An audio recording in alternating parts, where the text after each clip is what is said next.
Hii ni habari za Umoja wa Mataifa kutoka New York City. Tuliokuandalia hii leo kutoka Umoja wa Mataifa: mazungumzo na rais wa muungano wa mabunge duniani Dr. Tulia Ackson kuhusu masuala mbalimbali ikiwemo madhara ya akili mnemba AI kwenye utawala bora. Utawala bora tunaangazia hasa kwenye eneo la demokrasia, kwa maana ya kwamba katika uchaguzi matumizi ya akili mnemba yana uwezo wa kuwapa kiongozi sio mliyemchagua, ni mtu ambaye ametumia hizo akili kuonyesha kwamba hiki ndicho hiki wakati sicho. Kwa muda mtakaokuja kugundua ni baadaye sana, na athari zinakuwa kubwa. Basi kwa hayo na mengine mengi, karibu.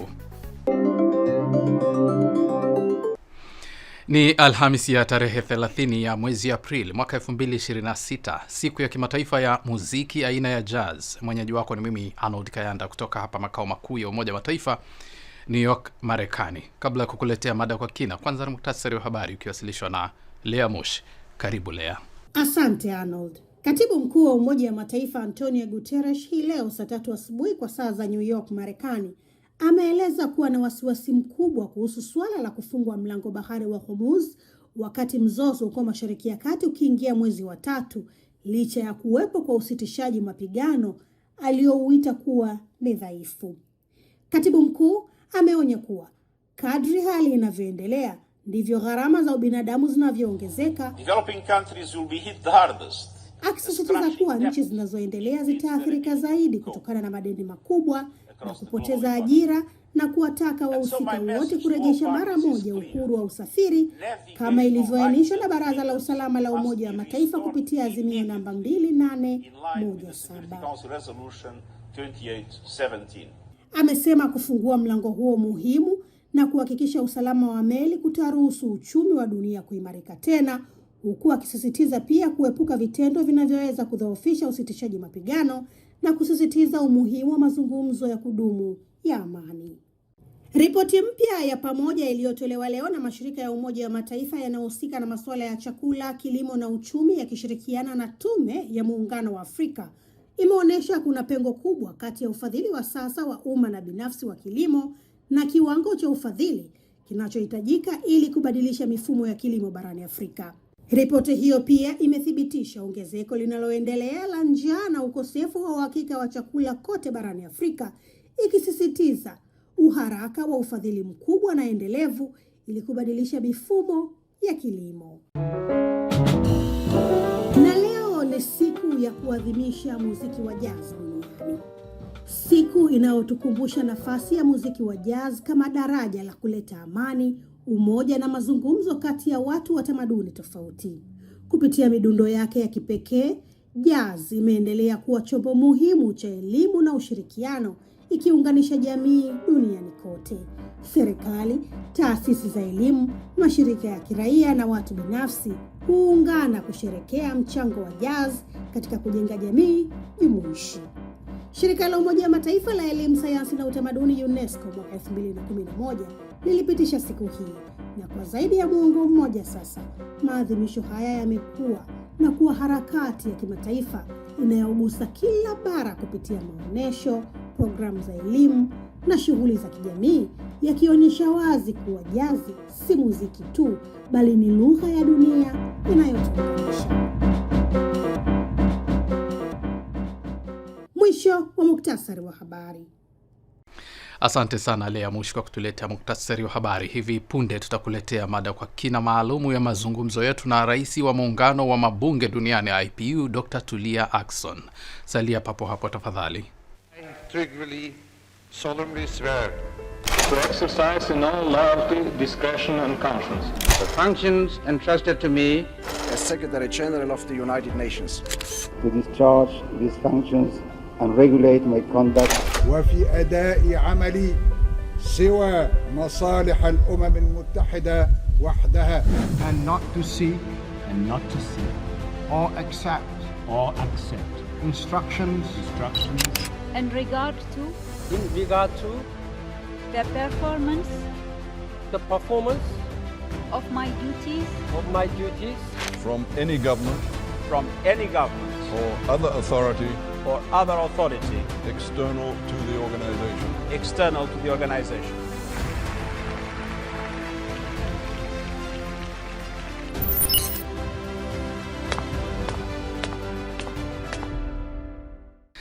Ni habari za Umoja wa Mataifa kutoka hapa Marekani kupitia katika channel yetu ya YouTube Habari za UN na pia katika televisheni wa shirika. Na unaweza kutembelea wavuti wetu ambao ni news.un.org/sw kwa taarifa na makala. Mimi ni Arnold Kayanda. Tunasonga mbele na sasa ni wasaa wa mada kwa kina.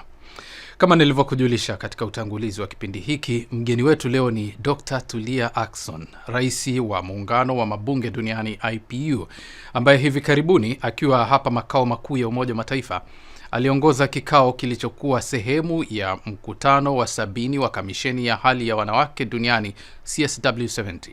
Mara baada ya kikao hicho, Assumpta Massoi wa idhaa hii ya Kiswahili ya Umoja wa Mataifa alizungumza naye masuala kadhaa, ikiwemo yale waliopatia kipaumbele ili kusongesha usawa wa kijinsia.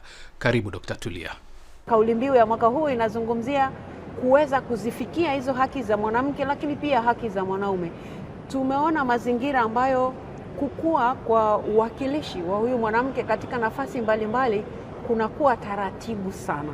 Kwa upande wa mabunge, labda niseme kwa sababu mimi ni rais wa Umoja wa Mabunge Duniani, tumekuwa taratibu sana. Kwa chaguzi zilizofanyika mwaka 2025 tumeongezeka kwa 0.3, yani kutoka kwenye 27.2 tumefika 27.5. Unaweza kuona chaguzi zilikuwa nyingi sana kwa mwaka jana, lakini kama tumeweza kupanda tu kwa 0.3, safari bado ni ndefu. Na kwa upande mwingine, viongozi kwa maana ya nafasi ya kibunge wamepungua, kwa maana ya kama maspika walikuwa 23 kabla ya mwaka jana. Kufikia mwaka jana maspika wanawake wamepungua kufikia 19 nukta kidogo. Kwa hivyo kuna mahali ambapo tunaenda vizuri, kwingine tunarudi nyuma. Lakini nitumie fursa hii kutoa wito wa jumla tu kwamba sisi kama wanawake kwanza tutazame namna ambavyo tutaweza kutoa fursa kwa wanawake wengine. Sio tunaposema kutoa fursa ya wao kuonesha uwezo, si kwamba hawana uwezo, wanao uwezo, lakini kuzifikia hizo nafasi na kwa ngumu. Na ndio maana tunazungumzia kuhusu mabadiliko ya kikatiba kwa maeneo mengine, mabadiliko ya kisheria kwa maeneo mengine.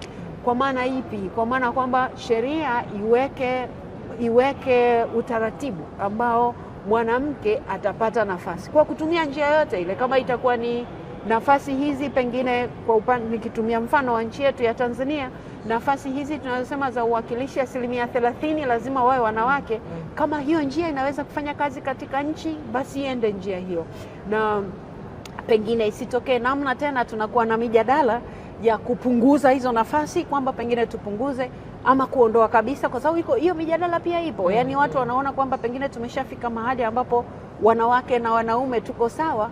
Hapana, hatujafika hapo mahali, na ndio maana tunafanya tafiti mbalimbali za kuonyesha kwamba hatujafika mahali tunapotaka kwenda, ama hatujafika mahali ambapo tulikusudia tangu tulipoanza hizi mbio za kutaka haki za mwanamke. Na kwa hivyo sasa hivi hatuzungumzii tu uwakilishi, lakini tunazungumzia uwakilishi sawa. Na uwakilishi sawa katika ngazi za maamuzi, uwakilishi sawa katika mijadala inayopelekea maamuzi mbalimbali duniani.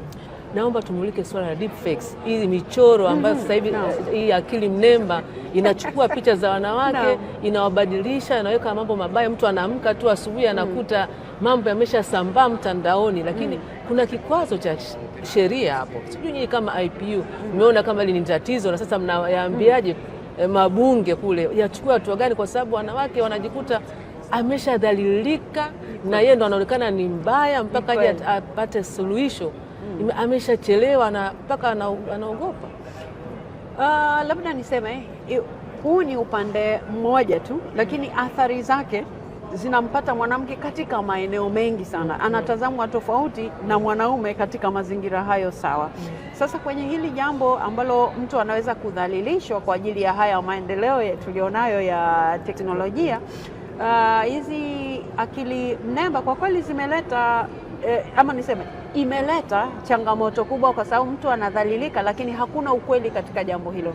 Na wote tujuavyo uongo unapanda lifti, lakini ukweli unapanda ngazi, kwa hivyo unachelewa kufika. Sasa mwanamke mwingine akishadhalilika vile tayari anakata tamaa, na mwingine anaogopa fulani alimwona amedhalilika kwa sababu ameingia kwenye siasa, na kwa hivyo yeye asingependa kuingia huko kwa sababu anajua watu wanaweza kumfanyia kitu kibaya kama hicho. Lakini sasa kwa upande wa umoja wa mabunge duniani, tulichokifanya ni kwamba tumeshaanza hiyo michakato ya kuangalia namna ya kuyasaidia mabunge mbalimbali yanawezaje kutunga sheria katika hili jambo ambalo kila siku linabadilika, na ni jambo ambalo kwa kweli ni muhimu sana kulitungia sheria.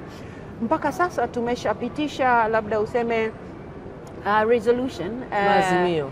Tumeshapitisha azimio kuhusu jambo hili, na kule kwenye azimio tumeweka misingi ya mambo ya kuangalia katika kutunga sheria ama kuweka utaratibu wa namna ya kutumia akili mnemba katika nchi zinazohusika.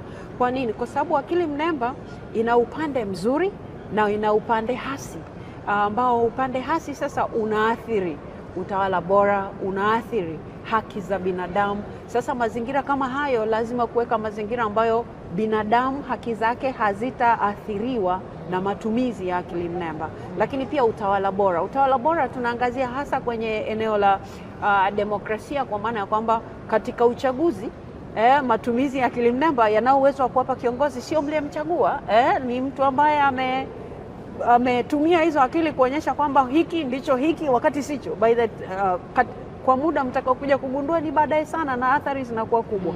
Kwa hiyo tumeangazia mambo haya yote, na lile azimio linaweka msingi mzuri kwa nchi, kila nchi ama tuseme kila bunge kwanza kutazama namna gani wanaweza kutumia azimio lile kufanya mabadiliko katika nchi zao, kwa kuanzia na haya ambayo tunayafahamu.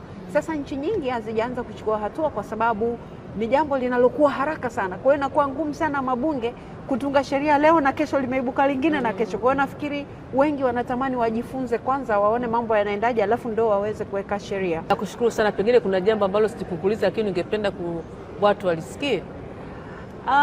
Mimi ningependa kusema tufike mahali kama jamii jumla. Hii ni 2026. Lazima tunapomtazama mtoto wa kike tumtazame kama sehemu ya jamii ambaye anaweza kuwa kitu chochote anachotaka yeye. Sio jamii iendelee kumwamria huyu mtoto wa kike awe nani na kipi asiwe. Na kwa mazingira hayo lazima kuweka mazingira kwanza majumbani, kuweka mazingira kiserikali, yale ambayo yataleta mabadiliko chanya kwa ajili ya mtoto wa kike anapozaliwa, anapokuwa, ayakute mazingira ambayo yanamuweka yeye kuwa sawa na mtoto wa kiume.